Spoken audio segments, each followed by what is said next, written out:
அன்புள்ள ஆண்டவரே, மீண்டும் உம்முடைய பரிசுத்த நாமத்திற்கு கொடான கொடி ஸ்தோத்திரங்களை ஏறெடுத்து தேவ சமூகத்தில் வந்திருக்கிற எங்களை உம்முடைய கரத்தில் ஒப்புக் கொடுக்கிறோம். இந்த ஆயத்த நாளின் காலை பொழுதை காண்பதற்கு தேவன் கிருபை கொடுத்த தயவிற்காய்மை ஸ்தோத்தரிக்கிறோம். வந்திருக்கின்ற எங்கள் ஒவ்வொருவரோடும் உம்முடைய கிருபை, உம்முடைய சமாதானம் தங்கியிருந்து உமக்கு உகந்த பிள்ளைகளாக நாங்கள் ஜீவிக்க எங்களை ஒப்புக் கொடுக்கிறோம். எங்களை ஏற்று பலப்படுத்தும். மீட்பர் இயேசு கிறிஸ்துவின் நாமத்தை ஜெபிக்கிறேன் நல்ல பிதாவே, ஆமென். அன்பு பிள்ளைகளே, மீண்டும் கர்த்தருடைய வார்த்தைகளை கேட்பதற்கு தேவ சமூகத்தில் வந்திருக்கிற உங்கள் அனைவருக்கும் இந்த ஆயத்த நாளின் காலையின் வாழ்த்துக்களை தெரிவித்துக் கொள்கிறேன். கர்த்தர் நம்மோடு இருப்பாராக. இன்றைக்கு தேவ சத்தியம் நமக்கு என்ன சொல்லுகிறது என்றால், நீதிமொழிகளின் புஸ்தகம் 28வது அதிகாரத்தை நாம் வாசிப்போம் என்றால், அங்கே ஆண்டவர் சொல்லுகிற வார்த்தை, தேசத்தின் பாவத்தின் நிமித்தம் அதன் அதிகாரிகள் அநேகராய் இருக்கிறார்கள். புத்தியும் அறிவுமுள்ள மனுஷனாலோ அது நற்சீர் நீடித்திருக்கும் என்று நீதிமொழிகள் 28:2 சொல்லுகிறது. அன்பு பிள்ளைகளே,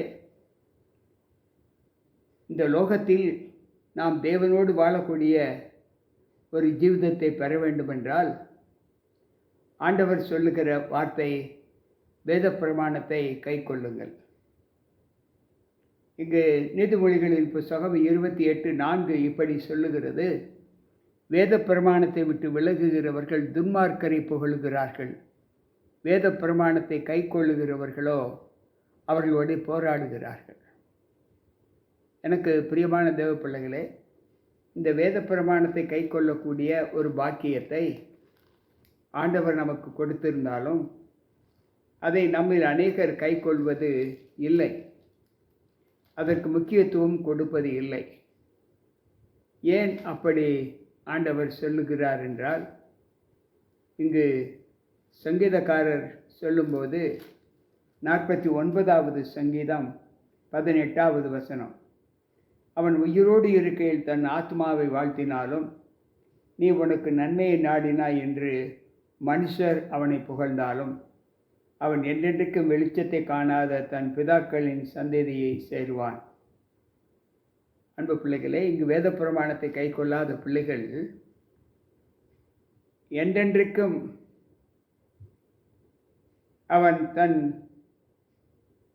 தனக்கு கொடுக்கப்பட்ட வெளிச்சத்தை அவன் காணாதிருப்பான் என்று இங்கு ஆண்டவர் சொல்லுகிறார். வேத பிரமாணத்தை கை கொள்ளுகிறவனும் விவேகமுள்ள புத்திரன், போஜன பிரியனுக்கு தோழனாய் இருக்கிறவனோ தன் தகப்பனை அவமானப்படுத்துகிறான் என்று நீதிமொழிகள் 28:7 சொல்லுகிறது. வேத பிரமாணத்தை கை கொள்ளுகிறவனோ விவேகமுள்ள புத்திரன் என்று சொல்லுகிறார். வேதத்தை கேளாதபடி தன் செவியை விளக்குவருடைய ஜெபமும் அருவருப்பானது என்று நீதிமொழிகள் 28:9 சொல்லுகிறது. இதை குறித்து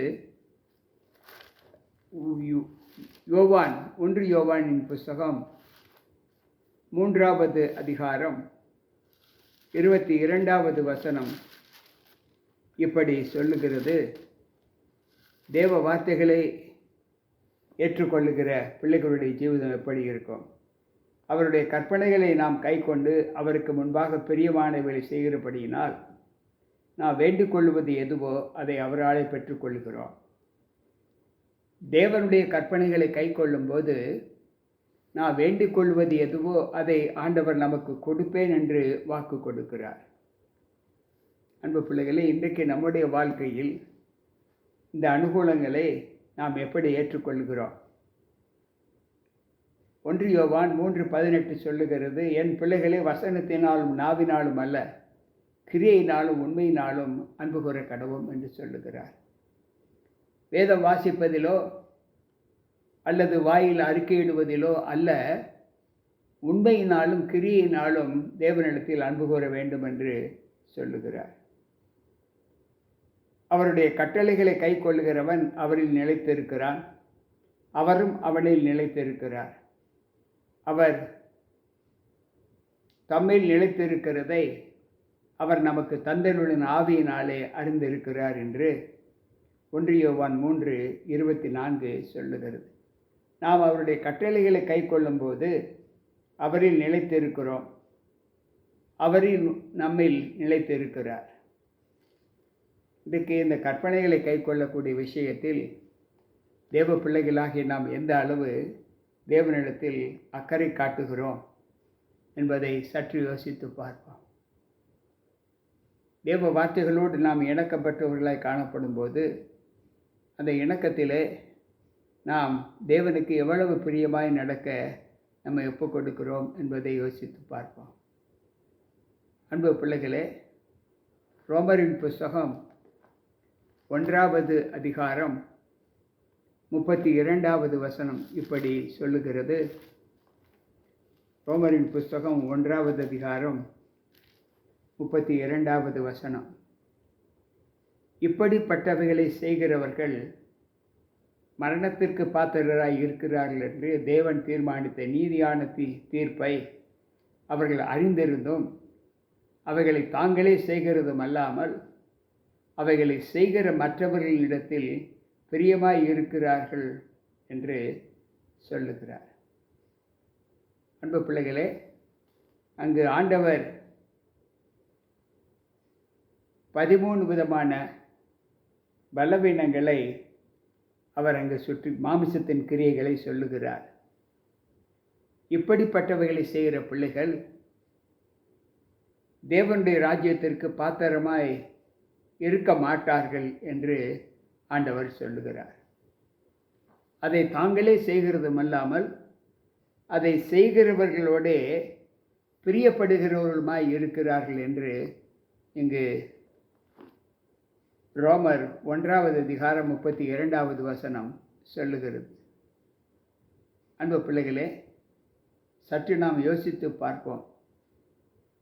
தேவ வார்த்தைகளை எந்த அளவு ஆண்டவர் நமக்கு கற்றுக் கொடுக்கிறார். 1 ராஜாக்களின் புஸ்தகத்தை நான் வாசிக்கும்போது அங்கு 18 அதிகாரம் 18 வசனத்தை நாம் வாசிப்போம் என்றால் அங்கு ஆண்டவர் சொல்லுகிற வாக்குத்தத்தம் அங்கு நமக்கு வெளிப்படையாக காண்பிக்கப்படுகிறது. அவர் சொல்லுகிறார், அதற்கு அவன், இஸ்ரவேலை கலங்க பண்ணுகிறவன் நான் அல்ல, கர்த்தரின் கட்டைகளை விட்டு பாகால்களை பின்பற்றினதினால் நீரும் உம்முடைய தகப்பன் வீட்டாருமே இஸ்ரவேலை கலங்க பண்ணுகிறவர்கள் என்று சொல்லுகிறார். ஒபதியா போய் ஆகாபை நோக்கி சந்தித்து அவனுக்கு அதை அறிவித்த மாத்திரத்தில் எலியாவை சந்திக்க போனான். ஆகாப் எலியாவை கண்டபோது ஆகாப் அவனை நோக்கி, இஸ்ரவேலை கலங்க பண்ணுகிறவன் நீ அல்லவா என்று சொல்லுகிறார்.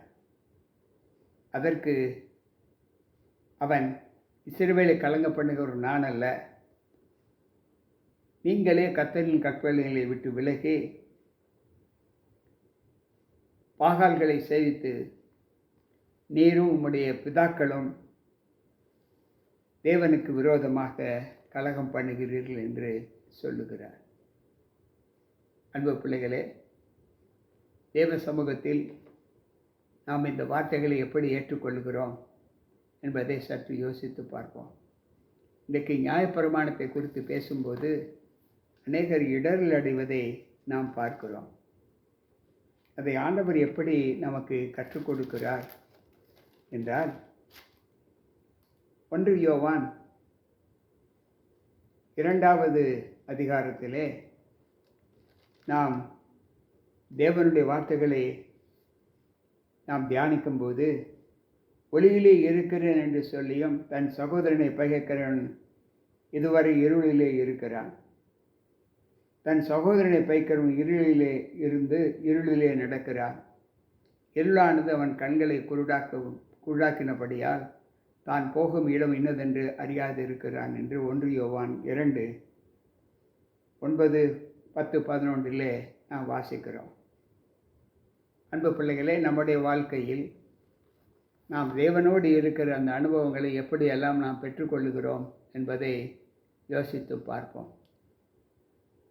எபேசியரின் புஸ்தகம் 5வது அதிகாரம் 11வது வசனத்தை வாசிப்போம் என்றால், அங்கு ஆண்டவர் சொல்லுகிற வார்த்தை, கனியற்ற அந்தகார கிரியைகளுக்கு உடன்படாமல் அவைகளை கடிந்து கொள்ளுங்கள் என்று சொல்லுகிறார். கனியற்ற அந்தகார கிரியைகளுக்கு நீங்கள் பயப்படாமல் அவைகளை கடிந்து கொள்ளுங்கள் என்று இங்கு பவுல் சொல்லுகிறார். இன்றைக்கு நமக்கு கனி வேண்டும், நற்கனி. அந்த நற்கனியை நாம் கொடுக்க முடியாத பட்சத்தில் நமக்குள் இருக்கிற அந்தகாரம் அந்த கனி கொடுப்பதற்கு நம்மை தடுத்து நிறுத்துகிறது. எனவே நாம் பவுல் சொன்னபடி அவைகளை கடிந்து கொள்ள வேண்டும் என்று சொல்லுகிறார். உலகத்தின் இச்சைகள், உலகத்தின் ஆசா பாசங்கள் எல்லாவற்றிலும் இருந்து நாம் மனமாற்றமான ஒரு அனுபவத்தை நாம் பெற வேண்டும் என்று ஆண்டவர் சொல்லுகிறார். எனவே நியாயப்பிரமாணம் எவ்வளவு முக்கியம் என்பதை நாம் அறிந்து அந்த நியாயப்பிரமாணத்தின் வாக்குத்தத்தங்களின்படி நாம் நடக்க தேவ சமூகத்தில் நம்ம ஒப்பு கொடுத்து தேவனுக்கு பிரியமான ஒரு அனுபவத்தை பெற்றுக்கொள்ள கர்த்தருடைய சமூகத்தை நாடுவோம், ஜெபிப்போம். அன்பு ஆண்டவரே, உம்முடைய வார்த்தைகளை கேட்ட எங்கள் ஒவ்வொருவருக்குள்ளும் உம்முடைய கிருபை, உம்முடைய சமாதானம் தங்கியிருந்து எங்களோடு எங்களை காத்துக்கொள்ள என் தேவன் கிருபை செய்யும். சகலமும் நன்மைக்கு ஏதுவாக நடக்கட்டும். உம்முடைய ராஜ்யத்தின் வருகையிலே இன்றைக்கு உம்முடைய சமூகத்தில் கூடி வந்திருக்கிற எங்கள் ஒவ்வொருவருக்குள்ளும் உம்முடைய கிருபை இருந்து அதன்படி நடப்பதற்கான பலத்தை எங்களுக்கு நீர் தர வேண்டும் என்று உம்முடைய பாதத்தில் ஒப்புக் கொடுக்கிறோம். உம்முடைய பலன், உம்முடைய ஒத்தாசை எங்களோடு இருந்து எங்களை காத்துக்கொள்ளும். மீட்பர் இயேசு கிறிஸ்துவின் நாமத்தில் ஜெபிக்கிறேன் நல்ல பிதாவே, ஆமென்.